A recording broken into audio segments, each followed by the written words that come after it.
Hello दोस्तों, कैसे आप लोग। आज मैं आप लोगों को क्लास 10th का मासिक परीक्षा जो स्कूल में आपका 27 अक्टूबर को है, उसमें 30 ऑब्जेक्टिव क्वेश्चन आपको पूछे जाएंगे।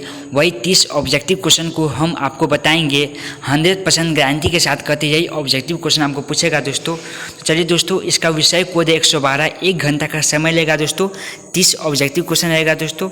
उसमें से आपको 25 ऑब्जेक्टिव क्वेश्चन को बनाना है। तो चलिए दोस्तों, क्वेश्चन नंबर फर्स्ट में क्या कर रहा है, कोई विद्युत धारावाही सीधी लंबी परिनालिका के भीतर चुंबकीय क्षेत्र क्या होगा दोस्तों। तो ऑप्शन नंबर ए से हो जाएगा दोस्तों, सभी बिंदुओं पर समान होता है। ऑप्शन नंबर ए से हो जाएगा दोस्तों, सभी बिंदुओं पर समान होता है। चलिए क्वेश्चन नंबर 2 पे आते हैं हम लोग। क्वेश्चन नंबर 2 में क्या कर रहा है दोस्तों, विद्युत चुंबक का क्रोध बनाने के लिए सबसे उपयुक्त सामग्री क्या है। तो नरम लोहा। ऑप्शन नंबर बी से हो जाएगा दोस्तों, नरम लोहा। चलिए क्वेश्चन नंबर 3 पे आते हैं हम लोग। क्वेश्चन नंबर 3 में क्या कर रहा है, एमीटर को विद्युत परिपथ में कैसे जोड़ा जाता है। तो एमीटर को विद्युत परिपथ में श्रेणी क्रम में जोड़ा जाता है। ऑप्शन नंबर ए से हो जाएगा दोस्तों, श्रेणी क्रम। चलिए क्वेश्चन नंबर 4 पे आते हैं हम लोग। क्वेश्चन नंबर 4 में क्या कर रहा है दोस्तों, प्रतिरोध का एसआई मात्रक क्या होता है। तो प्रतिरोध का एसआई मात्रक क्या होगा दोस्तों, ओम। ऑप्शन नंबर सी से हो जाएगा दोस्तों, ओम होगा। चलिए दोस्तों, क्वेश्चन नंबर 5 पे आते हैं हम लोग। क्वेश्चन नंबर 5 में क्या कर रहा है दोस्तों, जब किसी तार में विद्युत धारा प्रवाहित होती है तब गतिशील कण क्या होते हैं। तो गतिशील कण इलेक्ट्रॉन होते हैं। ऑप्शन नंबर सी सही हो जाएगा दोस्तों, इलेक्ट्रॉन। चलिए क्वेश्चन नंबर 6 पे आते हैं हम लोग। क्वेश्चन नंबर 6 में क्या कर रहा है दोस्तों, क्वेश्चन नंबर 6 में क्या कर रहा है दोस्तों, विभवांतर का एसआई मात्रक क्या होता है। तो दोस्तों, विभवांतर का एसआई मात्रक वोल्ट होता है। ऑप्शन नंबर डी से हो जाएगा दोस्तों, वोल्ट। चलिए क्वेश्चन नंबर 7 पे आते हैं हम लोग। क्वेश्चन नंबर 7 में क्या कर रहा है, निम्नलिखित में से किसमें धन या ऋण के चिन्ह अंकित नहीं होता है। तो किसमें नहीं होता है दोस्तों, प्रतिरोध में नहीं होता है। ऑप्शन नंबर ए से हो जाएगा दोस्तों। चलिए क्वेश्चन नंबर 8 पे आते हैं हम लोग। क्वेश्चन नंबर 8 में क्या कर रहा है दोस्तों, निम्नलिखित में से कौन चुंबक द्वारा आकर्षित नहीं होता है। तो चुंबक द्वारा आकर्षित कौन नहीं होता है दोस्तों, तो इसका ऑप्शन नंबर ए से हो जाएगा दोस्तों, इस्पात। चलिए क्वेश्चन नंबर 9 पे आते हैं हम लोग। क्वेश्चन नंबर 9 में क्या कर रहा है, निम्नलिखित में से कौन विद्युत परिपथ की क्या होगी दोस्तों, विद्युत परिपथ की मतलब कि क्या होगी दोस्तों, दिखाई नहीं दे रहा है दोस्तों। इसका ऑप्शन नंबर बी से हो जाएगा दोस्तों। इसका ऑप्शन नंबर बी, 9 का ऑप्शन नंबर बी से हो जाएगा दोस्तों। चलिए क्वेश्चन नंबर 10 पे आते हैं हम लोग। क्वेश्चन नंबर 10 में क्या कर रहा है, टंगस्टन निम्न में से किस ताप पर पिघलता है। तो टंगस्टन निम्न में से 3000 सेल्सियस पर क्या करता है, पिघलता है। ऑप्शन नंबर बी से हो जाएगा दोस्तों, 3000 सेल्सियस। चलिए क्वेश्चन नंबर 11 पे आते हैं हम लोग। क्वेश्चन नंबर 11 में क्या कर रहा है, प्रयोगशाला में संश्लेषित पहला कार्बनिक यौगिक है क्या है। तो इसका 11 का ऑप्शन नंबर दोस्तों बी से हो जाएगा दोस्तों। चलिए क्वेश्चन नंबर 12 पे आते हैं हम लोग। क्वेश्चन नंबर 12 में क्या कर रहा है, जल के अणु की सही इलेक्ट्रॉन बिंदु संरचना क्या है। तो इसका ऑप्शन नंबर दोस्तों 12 का ऑप्शन नंबर डी से हो जाएगा दोस्तों। चलिए क्वेश्चन नंबर 13 पे आते हैं हम लोग। क्वेश्चन नंबर 13 में क्या कर रहा है दोस्तों, क्वेश्चन नंबर 13 में क्या कर रहा है दोस्तों, CH3 CH2 CH बराबर CH2 का IUPAC नाम क्या है।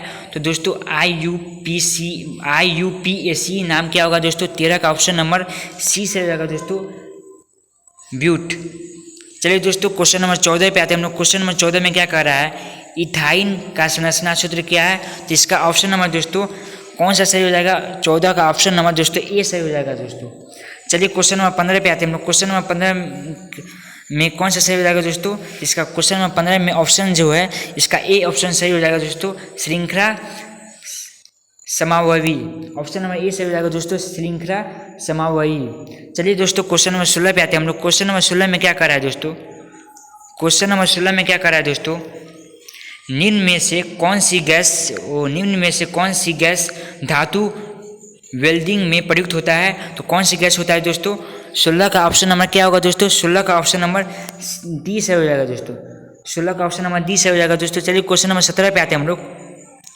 क्वेश्चन नंबर 17 में क्या कर रहा है दोस्तों, बकमिस्ट फुलेरिन किस तत्व का अपरूप है। तो किस तत्व का दोस्तों, 17 का ऑप्शन नंबर कौन सा सही हो जाएगा दोस्तों, तो 17 का सी, कार्बन है। कौन, कार्बन।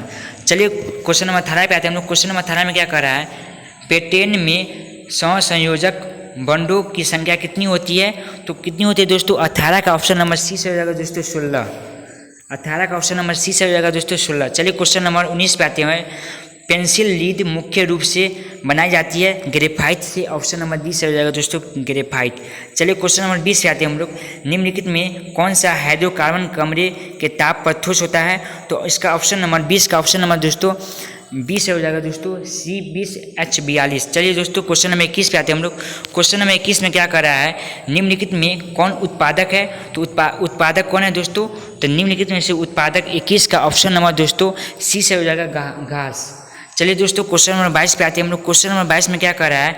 ओजोन परत का अवक्षय के लिए मुख्य रूप से कौन जिम्मेवार है? तो कौन सा जिम्मेवार है दोस्तों? 22 का ऑप्शन नंबर कौन सा सही हो जाएगा? तो 22 का ऑप्शन नंबर डी से हो जाएगा दोस्तों CFC। चलिए दोस्तों क्वेश्चन नंबर 23 पे आते हैं हम लोग। क्वेश्चन नंबर 23 में क्या कर रहा है दोस्तों? निम्नलिखित में कौन एक आहार श्रृंखला बनाते हैं? तो आहार श्रृंखला कौन सा बनाते हैं दोस्तों? 23 का ऑप्शन नंबर डी से हो जाएगा दोस्तों घास, बकरी तथा मनुष्य। चलिए दोस्तों क्वेश्चन नंबर 24 से आते हैं हम लोग। क्वेश्चन नंबर 24 में क्या कर रहा है? वन पारिस्थितिक तंत्र में हिरण किस स्तर पर होते हैं? तो किस स्तर पर होते हैं दोस्तों? 24 का ऑप्शन नंबर कौन सा सही हो जाएगा दोस्तों? तो 24 का ऑप्शन नंबर बी से हो जाएगा दोस्तों प्राथमिक। चलिए क्वेश्चन नंबर 25 पे आते हैं हम लोग। क्वेश्चन नंबर 25 में क्या कर रहा है दोस्तों? मनुष्य एवं तिलचट्टा निम्नलिखित में से कौन सा जंतु कहलाते हैं? तो मनुष्य एवं तिलचट्टा निम्नलिखित में से कौन सा जंतु कहलाते हैं?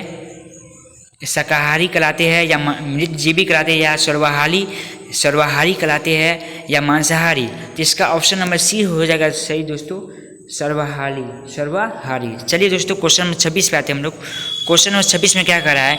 निम्नलिखित में कौन जैव अनवीकरणीय पदार्थ है? तो जैव अनवीकरणीय पदार्थ ऑप्शन नंबर इसका 20 हो जाएगा दोस्तों। चलिए दोस्तों क्वेश्चन नंबर 27 पे आते हैं हम लोग। क्वेश्चन नंबर 27 में क्या कर रहा है दोस्तों? ओजोन का आणविक सूत्र क्या होता है? तो ओजोन का आणविक सूत्र ऑप्शन नंबर सी से हो जाएगा दोस्तों O3। चलिए क्वेश्चन नंबर 28 पे आते हैं हम लोग। क्वेश्चन नंबर 28 में क्या कर रहा है? परितंत्र का अजैव घटक क्या है? तो परितंत्र का अजैव घटक दोस्तों क्या होगा? वायु होगा, वर्षा होगा या मृदा होगा या इनमें से सभी? तो इसका ऑप्शन नंबर डी से हो जाएगा दोस्तों इनमें से सभी। चलिए दोस्तों क्वेश्चन नंबर 29 पे आते हैं। क्वेश्चन नंबर 29 में क्या कर रहा है? उत्पादक भोजन बनाने के लिए कौन सी प्रक्रिया अपनाते हैं? तो उत्पादक भोजन बनाने के लिए प्रकाश संश्लेषण। ऑप्शन नंबर सी से होगा दोस्तों प्रकाश संश्लेषण। चलिए क्वेश्चन नंबर 30 पे आते हैं हम लोग। क्वेश्चन नंबर 30 में क्या कर रहा है? कौन से पदार्थ का अपघटन पर्यावरण में नहीं हो सकता? तो इसका ऑप्शन नंबर दोस्तों 30 का ऑप्शन नंबर डी से हो जाएगा दोस्तों प्लास्टिक। चलिए दोस्तों आपको